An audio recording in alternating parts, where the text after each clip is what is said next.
What up, good people, and welcome to the Recap 100 channel. If you can do your boy a solid, go ahead and like, comment, subscribe, do all those wonderful things to let us know that you are rocking with us. And without further ado, come on, let's jump into this video. When we speak about hip-hop or rap music, we know there's been a lot of change over the years. Those changes cause a lot of debates about a rapper's talent, their hit songs, who's better, or even what era is better. The era that we are currently in has artists like Lil Durk, Lil Baby, G-Herbo, NBA Youngboy, Kodak Black, and many others, of course. And I understand that the fans of another hip-hop era may not be into these artists as much. You may not like the singing and auto-tuning. You may not like the overuse of pills and lean or the unwillingness to enunciate words. What about the colored hair or the copy and paste flow? Regardless of what you dislike about this era of rappers, people seem to have overlooked one very positive thing about this era. This era of rappers seem to have blurred the region lines that kept the rappers of yesteryear separated. What I mean by this is, if you take a look back to the 80s, you have a few rappers along the East Coast, mostly in New York, Jersey, and Philly. I ain't no joke. I used to let the mic smoke. Now I slam it when I'm done and make sure it's broke. When I'm gone, no one gets... And later on in the decade, you would also have a few rappers coming out of the West Coast, mostly representing Los Angeles and Oakland. Even though the streets are bumpy, lights burned out. Dope fiends die with a pipe in their mouth. Old school. But for the most part, it was New York dominating the rap game. By the early 90s, there was an influx of Cali rappers that would help the West Coast become the most dominant region in hip-hop. Artists like Ice-T, Eazy-E, Ice Cube, Dr. Dre, and Too Short were even bigger than they were in the 80s, while introducing the world to new stars like Snoop Doggy Dogg, Tupac Shakur, and Mac 10. The West Coast introduced audience to their world of lowrider cars, Dickies and Chuck Taylors, 40 ounces of Old English, gang signs, crip walking, and their own local street slangs. Now, New York is a competitive market, and they definitely had their stars as well. But the strength of the West Coast around this time was just out of this world. Their sound and lifestyle happened to be something new and exciting to the fans. Even movies like Boys in the Hood, South Central, and Menace to Society were coming out around this time, highlighting the life in these Cali neighborhoods.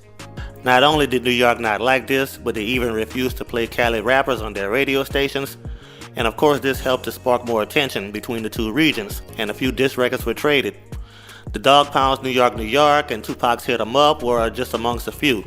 Of course, there was the 1995 Source Awards where Suge Knight would give that memorable speech. And then there was the death of Tupac Shakur in September of 1996 and Notorious B.I.G. in March of 1997. The death of these two stars would seemingly mark the end of what people call region hating, with Ice Cube becoming more of a movie producer and the powerhouse we know as Death Row collapsing when Dr. Dre and Snoop Dogg would each leave the label, and of course Tupac deceased and Suge Knight in and out of prison. Over in New York, artists like Jay-Z, Busta Rhymes, and DMX were at the top of their games, with a rising star like 50 Cent becoming the hottest artist in the game by 2002. But just when things were looking up for New York again, another region known as the Dirty South would officially start the reign of terror. Cadillac grills, Cadillac mills. Check out the oil my Cadillac spills. The South was already doing their own thing in the 90s with artists like 2 Live Crew, The Ghetto Boys, Outkast, Master P, UGK, and 8 Ball and MJG. But they were often overshadowed, especially by the feud between the East and West Coast, and really not even taken seriously. But the 2000s seemed to have marked the boom period for Southern rap, and they would take it to a whole nother level. The region was being represented by rappers from multiple cities and states, like Houston, Dallas, Memphis, Miami, New Orleans, Baton Rouge, Mississippi, North Carolina, and of course Atlanta. They would introduce the hip-hop fans to their world. There was trap music, crunk, bounce, chopped and screwed, snap. The beats had heavier bass and it matched their old school candy painted cars. It was like one big festival down south. And once again, the fans were fascinated by the sounds and lifestyles of the Dirty South.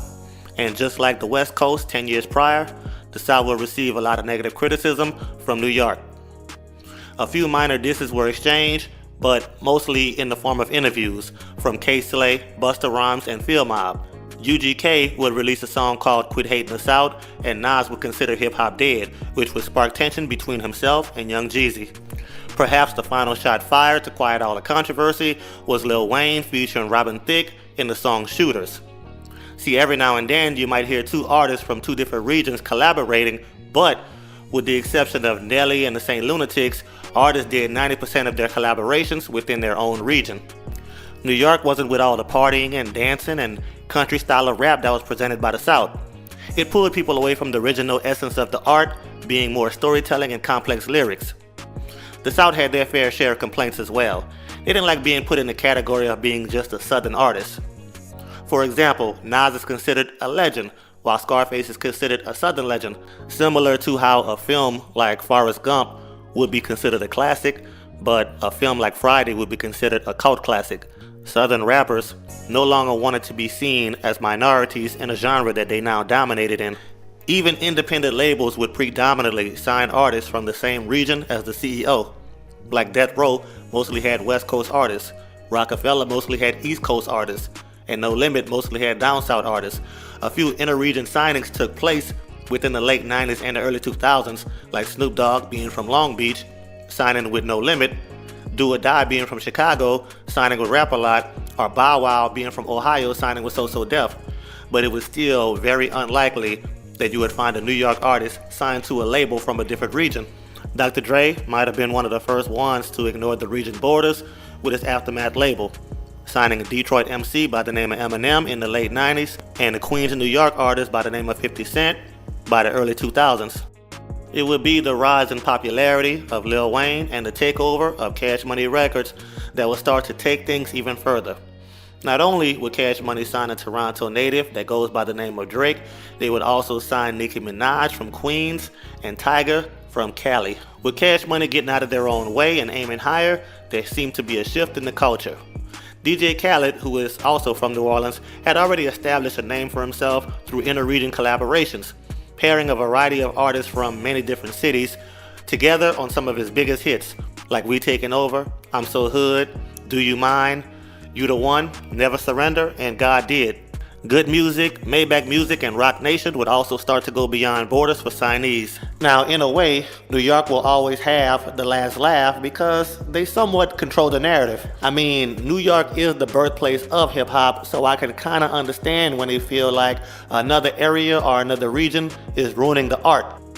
But there's two things that New York may have overlooked. One is that what's hot in New York may not be what's hot in other places like California, Florida, Louisiana, or Missouri. Why my buzz in LA ain't like it is in New York? Whenever New York starts to list some of their greatest hip-hop artists, it almost seems like it's forced onto the other areas, even if the other areas don't accept it or agree with it. That's cool, but I ain't gotta accept it. We ain't gotta accept it down here. That ain't what we rapped about. You can be the king of New York. You can't be the king of the LA. So let's just keep this shit funky. But whenever another area or region starts to list some of their greatest hip-hop artists, they're only considered more like a West Coast great or a Southern great if they don't get the exception from New York, which Andre 3000, Master P, and I believe even Scarface have spoken up about. The second thing is that New York may have misunderstood these areas in the beginning. These other areas have their own culture. They have their own dress codes, their own street slangs, the way they party, the way they deal with situations. So when the artists come out of these other areas, they're speaking about it from their point of view in their communities and what's going on around them, which is greatly different from the culture in New York. So you can't really expect other regions to come out doing it the same. But the new styles and sounds that come from these different regions is what helped move the culture forward. By 2014, social media had become the main way to gain recognition for a new or struggling artist. Not only did social media make it easier for artists to connect with their fans, it made it a lot easier for artists to reach out to other artists, also to reach out to producers, managers, promoters, and make other business connections. It also gave both the artists and the fans a small window into another world. They can now have a better understanding of the culture, the dress codes, the street slangs, the lifestyle, and things that go on in another city or another region, which makes it easier to tap in and have genuine chemistry during a collaboration. When you listen to two artists collab, like DaBaby and Roddy Ricch, or Fredo Bang and Lil Durk. It doesn't sound rushed. It doesn't sound forced. As a matter of fact, when you hear it, you can't even tell that these artists are from two different cities or two different regions. Not because they sound alike, but because they were able to make their styles blend so well. Some of these collaborations, you would think that these guys have known each other all their lives. So nowadays, you might hear artists yell out their local neighborhood, but they're not too short-sighted to see that the world is much, much bigger than their city or their region. No one is yelling East Coast Feel It, or Midwest Swang, or Dirty, Dirty, Dirty South, or West Side is the best side.